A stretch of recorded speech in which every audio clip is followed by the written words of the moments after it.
Hello မင်္ဂလာခင်ဗျကျွန်တော်ဒီနေ့ပြပြသွားမယ့်ဥစ္စာ Disable Payment ADS Manager ဘယ်လိုဖြည့်ရှင်းသွားရမလဲဆိုပြီးဒီနေ့ဒီဗီဒီယိုအားလုံးအသေးစိတ်လုပ်ပြီးကျွန်တော်ပြပြရှင်းပြပေးမှာဖြစ်ပါတယ်အဲ့အတွက်ကျွန်တော်တရဲ့ page home ကိုကျွန်တော်တစ်ချိန်တော့ပြမယ်ကျွန်တော် page home မလာပြီဆိုတော့နည်းနည်းအောက်ဆင်းသွားမယ်ဆိုဒီမှာ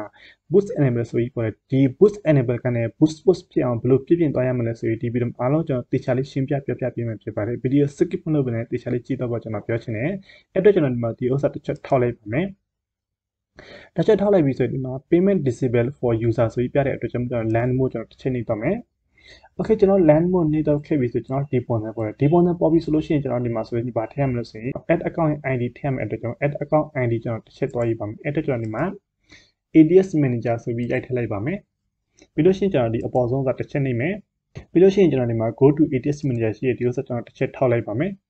ပြီးလို့ရှိရင်ကျွန်တော်ဒီအပေါ်ဆုံး asset လေးရှိရတဲ့အတွက်ကျွန်တော်ပြီးလို့ရှိရင်ကျွန်တော်ဒီမှာဆို account quality ကျွန်တော်တစ်ချက်နှိပ်လိုက်မယ် Okay ကျွန်တော်ဒီ account quality နှိပ်ပြီးသွားမယ်ဆိုကျွန်တော်ဒီမှာဆိုဒီဥစ္စာရှိ add ID ကျွန်တော်ဒီကနေ copy ကူးသွားရတယ်အဲ့ဥစ္စာကျွန်တော်တစ်ချက်နှိပ်လိုက်ပြီးဆိုရင်ကျွန်တော်ဒီမှာဆိုလို့ရှိရင် add account ID ဆိုပြီးရှိရကျွန်တော်ဒီဥစ္စာကျွန်တော်တစ်ချက် copy ကူးပြီးမှကျွန်တော်အခုနဲ့နေရာတစ်ချက်ပြန်လာပြီးကျွန်တော်ဒီမှာတစ်ချက် paste လုပ်ပြီးထည့်သွားမယ်ပြီးလို့ရှိရင်ကျွန်တော်ဒီဥစ္စာတစ်ချက်နှိပ်ပြီးမှကျွန်တော်ဒီမှာဆိုရင် console win နိုင်ဆိုရှိရဒီဥစ္စာကျွန်တော်တစ်ချက်ထောက်လိုက်မယ်ပြီးလို့ရှိရင်ကျွန်တော်ဒီဥစ္စာအပေါ်ဆုံးဥစ္စာတစ်ချက်ထောက်ပြီးမှကျွန်တော်ဒီမှာဆိုလို့ရှိရင်တော့ကျွန်တော်ဒီ affiliate TMS စာကိုကျွန်တော်တစ်ချက်ရေးပြီးထည့်သွားမယ်အဲ့ဒီစာလည်းဘယ်လိုရေးပြီးသွားရမလဲဆိုကျွန်တော်အားလုံးပြပြပေးမယ်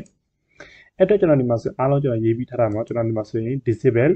payment ADS manager ရှိရပြီးလို့ရှိရင်ဒီအောက်ကစာတာကျွန်တော်အားလုံး copy ကူးမှထည့်သွားမယ်အဲ့တော့ကျွန်တော်ဒီမှာဆိုရင် add account ID ရှိရတဲ့ကျွန်တော် add account ID ကျွန်တော်တစ်ချက်ပြန်တော့ copy ကူးရပါမယ်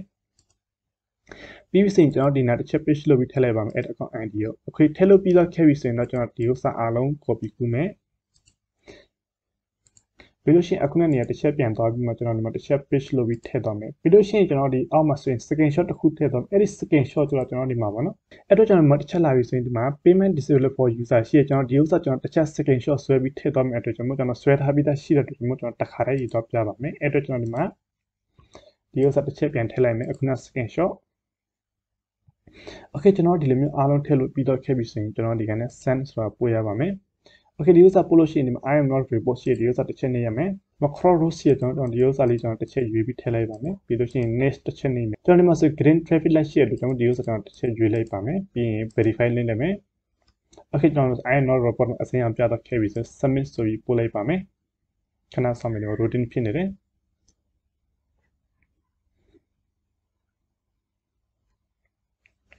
Okay ကျွန်တော် case မှာဒီမှာဆိုရင် from submit successfully ဖြစ်သွားခဲ့ပြီဆိုကျွန်တော်ဒီဥစ္စာတစ်ချက် okay နေလိုက်ပါမယ်